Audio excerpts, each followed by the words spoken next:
Hey my friends, late Boy Scout here. It's a beautiful day for shooting. And I'm out here doing some drills, zeroing in some rifles. You know, pretty much whatever I feel like. And I just wanted to take a moment to show you something I'm working on and came up with just now. Just thought of it and just decided it'd be a good idea. And that is kind of a poor man's hostage taker target.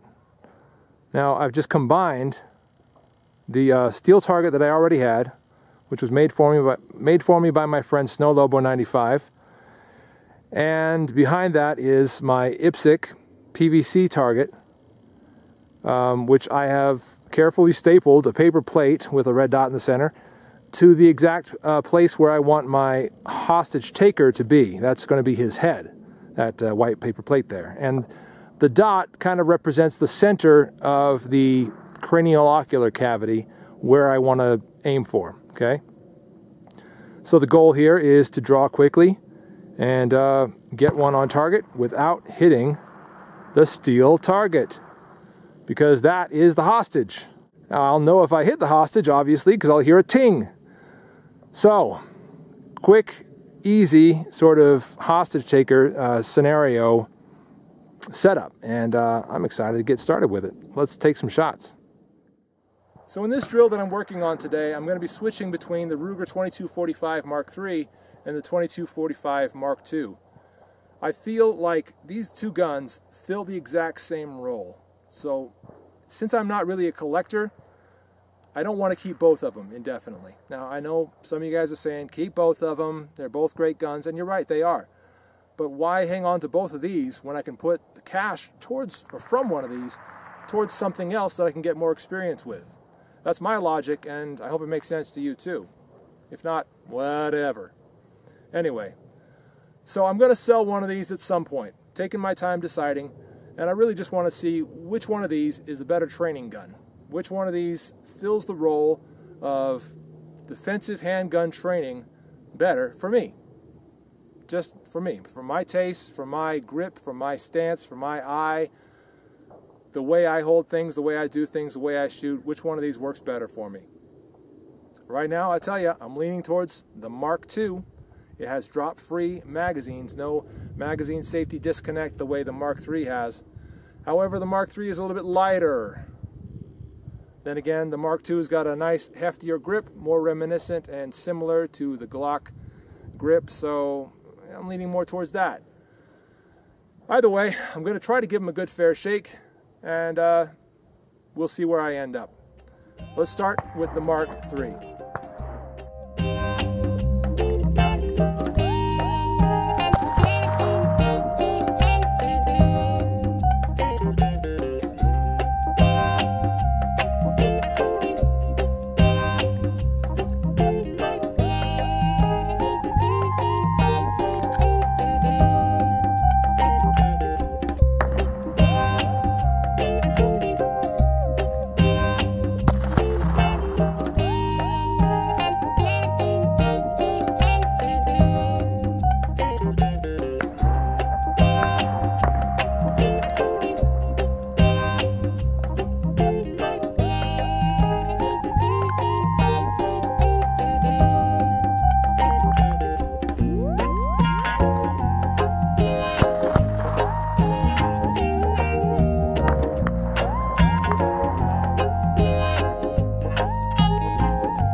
Moving on to the Mark II, I'm going to give this a little workout.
Well, it's a tough decision between two excellent guns, but if I have to choose between the two of them, and I really feel like I do, I mean, I'd like to free up the cash, and I'd like to, you know, I don't want to have two guns filling the same role.